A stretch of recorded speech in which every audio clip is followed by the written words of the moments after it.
মানিকগঞ্জ ডিবির OC Mohammad Rafiqul Islam এবং তার সহযোগীর অভিযানে আজ সন্ধ্যা ৭ ঘটিকায় ৭৬ পিস ইয়াবা নিয়ে নারীসহ ৩ আসামি আটক করা হয়েছে। মানিকগঞ্জ সাটুরিয়া থেকে রাকিবুল ইসলামের প্রতিবেদনে দেখুন বিস্তারিত। সন্ধ্যা ৭টার দিকে শহরের তুফান আলী ভবনের লিফটের ৬ তলার ৭১ নম্বর কক্ষ থেকে তাদের আটক করা হয়। অভিযানে নেতৃত্ব দেন মানিকগঞ্জ ডিবির ওসি মোহাম্মদ রফিকুল ইসলাম।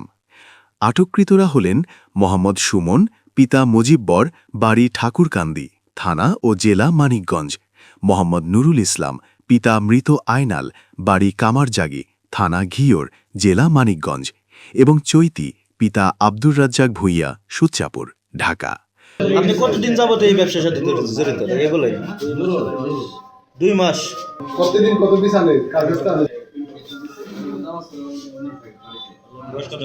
হ্যাঁ, কেরা? আলম। আলমের বাসা কোথায়? আলম কি দেয়া যায় না আপনি নিয়ে আসেন? দেয়া যায়। হ্যাঁ, কত পিস করে দেয়া যায় প্রতিদিন? তাহলে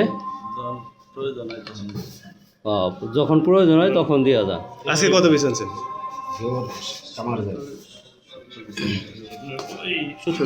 70 পিস আনছেন।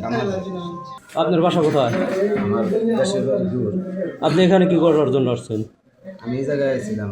হ্যাঁ, এই জায়গায় আইছিলাম। কি করার জন্য?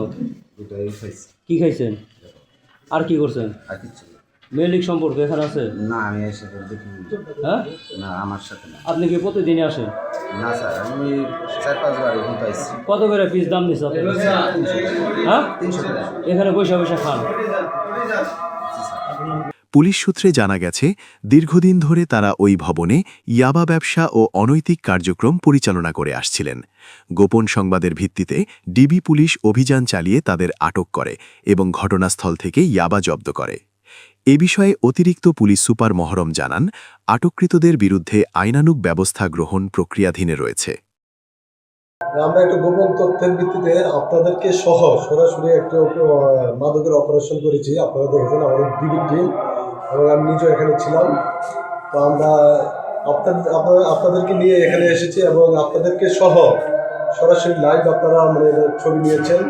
সেই ভিত্তিতে আমরা অপারেশন করে আপনাদের উপস্থিতিতেই 67 পিস ইয়াবা পেয়েছি এবং তাদের কিছু মাদকদ্রব্য যে ব্যবহার করে, বিশেষ করে ইয়াবা ব্যবহার করে এটার জিনিসপত্র দিই, মানে যেগুলি ইউজ করে ইয়াবাটা সেবন করে ওই জিনিসপত্র দিয়ে পেয়েছি। এখানে 3 জন ব্যক্তি যাদের কাছ থেকে ইয়াবা উদ্ধার করা হয়েছে। আপনারা লক্ষ্য করেছেন তারা ইয়াবার কিছু বিক্রির কিছু টাকা আমরা আলামত হিসাবে পেয়েছি এবং এগুলি জব্দ করা হয়েছে। আমরা প্রতিনিয়ত চেষ্টা করি যাতে এই দেশে যারা মাদকের সাথে জড়িত তারা কোনোভাবেই ছাড় না পায় এবং ভবিষ্যতেও আমাদের মানিকগঞ্জে বিশেষ করে মাদকের বিরুদ্ধে আমাদের জিরো টলারেন্স রয়েছে। যেখানেই মাদক থাকবে সেখানেই আমাদের অভিযান চলবে এবং মাদকের বিরুদ্ধে কেউ গিয়ে বা মাদকের পক্ষে কেউ গিয়ে আমাদের